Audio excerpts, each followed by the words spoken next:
Nag-umpisa na kahapon ang unang araw ng isang linggong pagdiriwang ng ika-14 na anibersaryo ng It's Showtime sa pamamagitan ng magpasikat ang paligsahan ng production number ng mga host ng noontime variety show ng ABS-CBN. Sina Jogs, Teddy at Vong Navarro ang unang nagpasikat.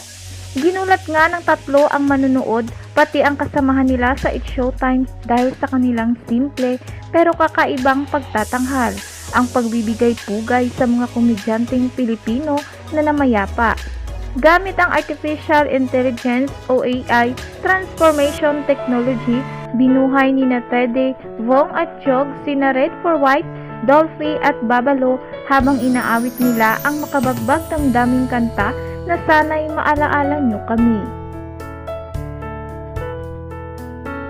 Sa tulong pa rin ng AI, binuhay ni Jogs ang katauhan ni Bertawa Marcelo, Tia Pusit, Willie Nicomusino at Kuya Jer Moreno.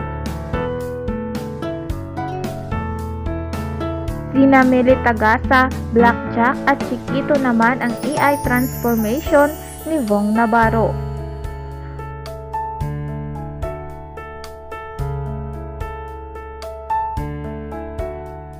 Ang mga alaala naman ni Dencio Padilla, Yoyoy Villame at Rene Riquistas ang ibinalik ni Teddy. Special guest ng grupo ni Vong, Teddy at Jogs ang veteran comedian na si Nova Villa na napaluhan ng mapanood ang mga kapwa niyang komedyanteng pumanaw na. Kaibigan ko lahat yun, nakasama ko lahat yun. Lahat ng mga nakita ninyo nakasama ko, lalo na si Tito Dolps, umiyak na sabi ni Nova. Tinanggap agad ni Nova Villa ang imbitasyong maging bahagi ng magpasikat ni Vong, Teddy at Jogs nang sabihin sa kanyang tribute para sa mga napayapang komedyante ang gagawin ng tatlong host ng It's Showtime.